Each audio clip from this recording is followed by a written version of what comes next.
mengenai kehidupan manusia pada masa praaksara di Indonesia. Silakan simak video berikut ini.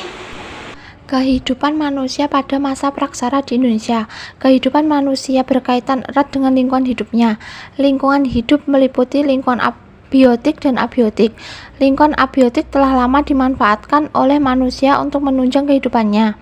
Pada masa praksara, manusia telah menggunakan perangkat-perangkat yang diperoleh dari alam untuk mencari makanan dan mempertahankan kehidupannya. Perangkat-perangkat itu saat itu menjadi bukti sejarah peradaban nenek moyang kita. Zaman Pleistosen disebut juga Diluvium. Periode ini berlangsung kurang lebih pada 600.000 tahun yang lalu, ditandai dengan munculnya manusia purba.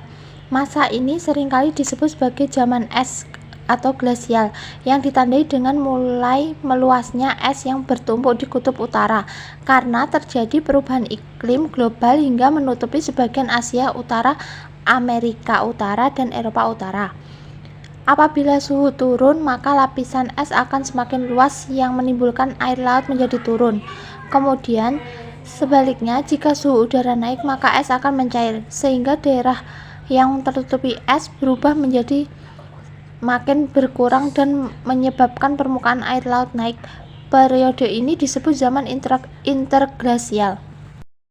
Pada zaman Pleistosen ini, hewan-hewan yang berbulu tebal seperti mamut atau gajah berukuran besar dan berbulu tebal dapat bertahan hidup, sedangkan yang berbulu tipis migrasi ke wilayah tropis yang lebih hangat. Proses perpindahan hewan dari wilayah Asia menuju ke Indonesia terbagi atas dua jalur. Jalur pertama yaitu Malaysia hingga ke Sumatera, selanjutnya ke Jawa. Yang kedua melalui Taiwan, Filipina ke Kalimantan hingga ke Jawa. Zaman Holosen disebut juga dengan Aluvium. Zaman Holosen adalah bagian dari zaman Kuarter, di mana zaman yang pertama merupakan zaman Pleistosen. Periode Holosen berlangsung kurang lebih sekitar 20.000 tahun yang lalu dan terus berkembang hingga saat ini. Pada masa ini ditandai dengan munculnya manusia cerdas atau sering disebut Homo sapiens. Pada masa ini, Kepulauan Indonesia telah terbentuk dan tidak lagi menyatu dengan Australia maupun Asia. A. Perpindahan hewan dan manusia. Perubahan permukaan air laut pada masa glasial berdampak besar terhadap geografi fisik Kepulauan Indonesia. Evolusi lingkungan purba tidak hanya dipengaruhi oleh perubahan iklim. Gejala geologis seperti letusan gunung api juga membawa perubahan besar pada bentang darat. Letusan itu dari waktu ke waktu merusak vegetasi yang ada sehingga mengakibatkan terjadinya kolonialisasi lereng gunung oleh tanaman perintis. Pada saat yang sama, gempa tektonis yang menyebabkan Pulau Jawa berbentuk seperti sekarang ini juga menimbulkan perubahan besar pada wajah bumi. Akibat surutnya air laut, hutan-hutan bakau dan rawa-rawa luas terbentuk di dataran rendah Jawa, tetapi kemudian hilang. B. Manusia pertama. Pithecanthropus adalah manusia pertama yang menyeberang ke daerah Khatulistiwa menjadi penghuni Pulau Jawa. Evolusi manusia di Jawa berlangsung lebih kurang 1 juta tahun. Manusia pertama harus menyesuaikan diri dengan lingkungan yang sering berubah-ubah, yang kemungkinan besar sangat mempengaruhi kehidupan dan kebudayaan mereka. Selanjutnya, masa prasejarah. Kata prasejarah terdiri atas dua kata yaitu pra dan sejarah. Pra yang berarti sebelum, sedangkan kata sejarah yang bermakna aktivitas manusia di masa lalu. Jadi kata prasejarah bermakna sebelum adanya aktivitas manusia. Yang selanjutnya, kata praaksara terdiri atas dua kata yaitu pra yang berarti sebelum dan aksara artinya tulisan. Jadi, praaksara dapat diartikan sebagai masa kehidupan manusia sebelum mengenal tulisan. Zaman batu sendiri terbagi lagi menjadi beberapa periode sebagai berikut. Paleolitikum atau masa berburu dan meramu. Pada zaman ini, kehidupan manusia masih sangat tergantung pada alam dan berpindah-pindah. Makanan didapat dari sumber makanan yang ada di sekitar tempat tinggal. Tempat tinggal manusia pada masa ini biasanya dekat dengan sumber air yang berpohon banyak dan berelief datar. Alat-alat yang digunakan masih sangat sederhana bentuknya dan terbuat dari batu atau tulang. B. Zaman Mesolitikum atau Batu Tengah. Pada zaman ini, manusia hidup di gua-gua dan masih berpindah-pindah. Makanan didapat dengan cara berburu hewan-hewan liar dan buah-buahan dari pepohonan yang ada di hutan. Manusia masih menggunakan alat-alat terbatas yang terbuat dari batu dan tulang dengan bentuk yang lebih baik. Sumber daya alam masih mampu memenuhi kebutuhan hidup manusia. Zaman Neolitikum atau zaman batu baru. Pada zaman ini, manusia mulai mengenal bercocok tanam secara berladang dan tinggal menetap di dekat ladang-ladang yang mereka buat setelah membabat hutan dengan sistem ladang berpindah. Setelah berkali-kali panen dan kesuburan ladang berkurang, mereka akan berpindah dan membuka ladang baru di tanah yang masih subur.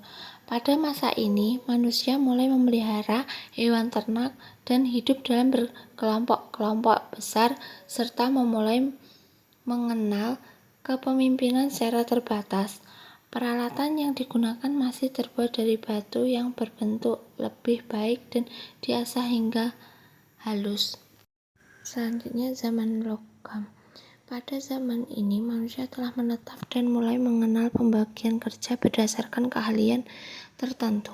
Karena itu, kehidupan masyarakat pada zaman ini telah mengenal adanya pembagian status berdasarkan jumlah kekayaan yang dimiliki. Manusia pada zaman ini juga telah mengenal peralatan yang terbuat dari logam tertentu yang mudah didapat seperti perunggu dan besi.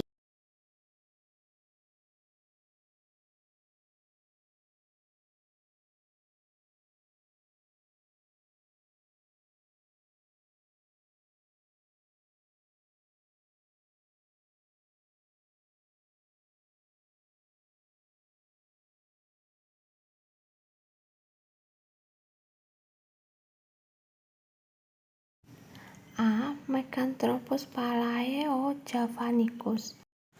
Ciri-ciri Meganthropus palaeo-javanicus: 1. Tulang pipi tebal, kening menonjol, tidak memiliki dagu. Volume otaknya sebesar 900 cc, memiliki tinggi sekitar 2,5 meter. Pithecanthropus erectus. Ciri-ciri Pithecanthropus erectus: 1. Berbadan tegap dengan alat pengunyah yang kuat. 2. Berjalan tegak. 3. Tinggi badan berkisar antara 165 sampai 170 cm dengan berat badan kurang dari 100 kg. Volume otaknya sekitar 900 cc. Makanannya masih diolah secara sederhana. Fosil jenis Homo ini pertama diteliti pada tahun 1889 oleh Van Rieschoten di dekat campur darat Tulungagung, Jawa Timur. Penelitian mengenai manusia purba jenis Homo dilanjutkan oleh Eugene Du Bois bersama kawan-kawannya. Hal ini menunjukkan bahwa manusia purba jenis Homo sudah memiliki kecerdasan lebih daripada Pithecanthropus dan Meganthropus. Bentuk fisiknya tidak jauh berbeda dengan manusia sekarang, guys. Tempat-tempat penyebarannya tidak hanya di Kepulauan Indonesia saja, tetapi juga di Filipina dan Cina Selatan. Manusia purba ini diperkirakan hidup di sekitar 40.000 hingga 25.000 tahun yang lalu. Adapun fosil manusia dari jenis Homo yang ditemukan di Indonesia antara lain: Homo wajakensis.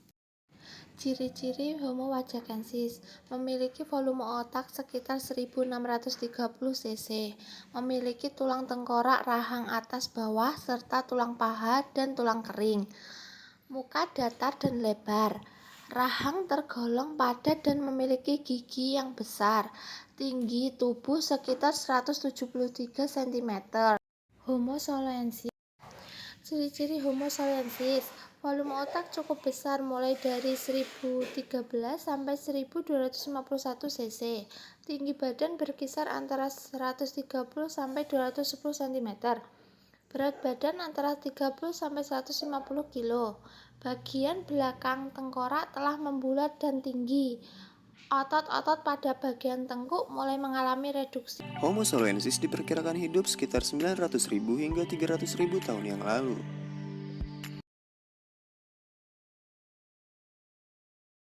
Pithecanthropus mojokertensis. Ciri-ciri Pithecanthropus mojokertensis memiliki badan yang hampir tegak dengan tinggi sekitar 165–180 cm. Punya alat kunyah gigi berupa geraham dan rahang yang kuat. Bagian kening terlihat menonjol.